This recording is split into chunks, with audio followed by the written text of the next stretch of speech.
When the monthly alert hits your phone, but the numbers don't add up, my people, you know the system has drawn a new line in the sand.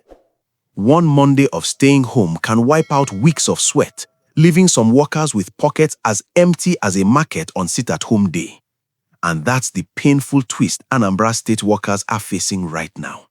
Yes, my people, the state government has slashed February 2026 salaries of civil servants who observed the Monday sit-at-home order, with some receiving as little as 3,500 naira after heavy deductions.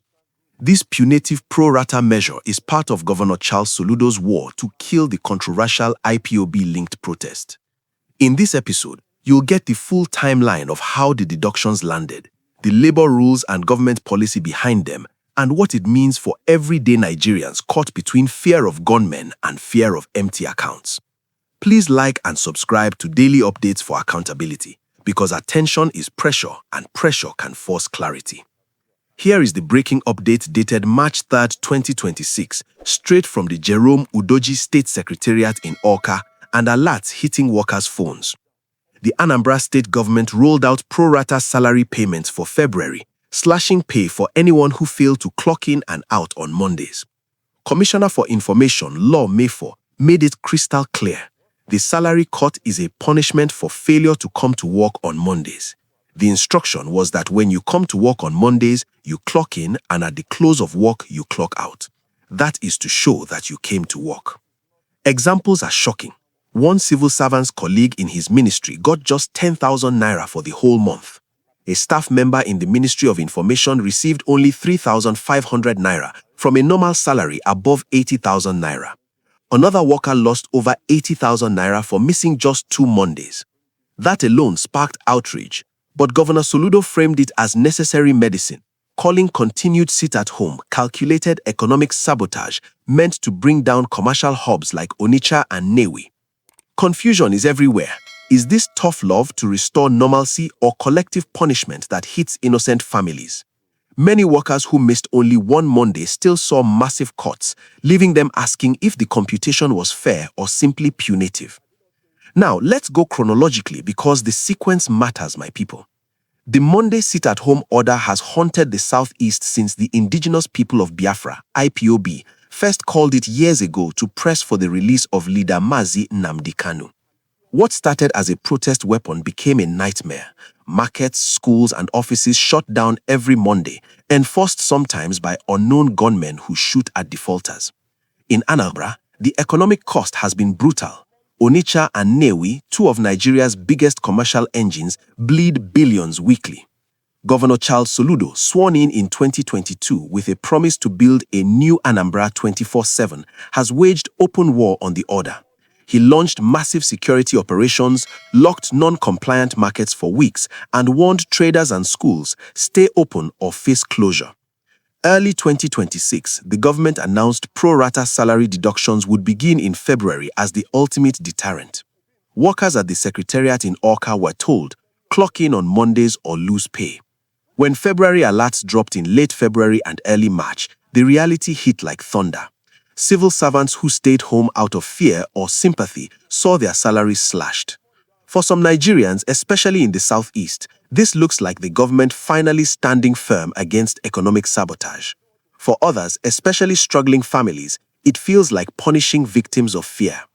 Online, the reaction is fierce. #Anambra salary slash is trending, with workers posting alerts and crying how we go survive, while supporters cheer Soludo for courage.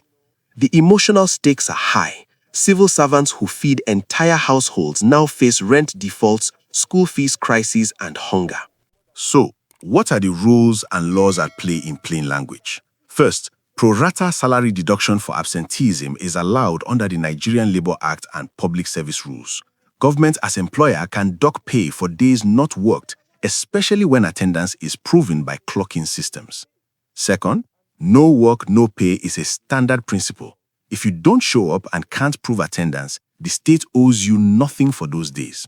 Third, sit-at-home itself is not officially recognized by law, and Soludo's administration treats it as illegal disruption of economic activity, giving the governor power to enforce discipline in state employment.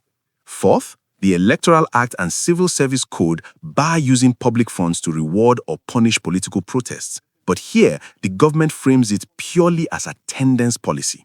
And finally, workers can challenge deductions through the Public Service Commission or courts if they prove fear for life or miscalculation. But success is rare against a determined state. It's not magic or wickedness. It's the messy reality of government trying to reclaim Mondays while workers are caught in the crossfire of fear and policy. My people, here's the rhyme for the middle of this story. Work no be play, but fear no be joke. When Monday come, who go open shop? Government say clock in or salary go choke, but gunman dey road, na who go take the stroke? If the pot dey boil, the soup go scatter. Anambra people dey talk, and talk them they do plenty. Online, supporters of Soludo hailed the move as the only language criminals understand, saying enough is enough with economic sabotage. Critics call it heartless, arguing government should first crush the gunmen before punishing scared workers. Others point to the low figures, 3,500 naira, and wonder how a family survives till March. The divide is sharp because Nigeria has lived too long with a credibility problem. One side sees discipline, the other sees cruelty to the weak. Now, let's bring it down to the real-life stakes for everyday Nigerians. For civil servants and traders in Awka, Onitsha, or Nnewi, this is not just salary gist. It is about whether you can feed your children when fear and government collide. A teacher in Nnewi worrying about school fees wants to know the state will protect her before punishing her. A market woman in Onitsha whose shop stayed shut on Monday because of threats craves safety, not deductions that push her deeper into debt. Young graduates entering the civil service need hope that hard work still pays, not that one scared Monday can wipe out everything. The wider implication for governance is even bigger. Soludo's tough stance sends a message: no more tolerating anything that kills the economy. But the system must now prove competence: no miscalculations that punish the innocent, no selective enforcement, and no leaving workers without alternatives. Incompetence here doesn't just hurt 1 month's pay, it damages trust in government for years. So, here's the sharp question for you to answer in the comments.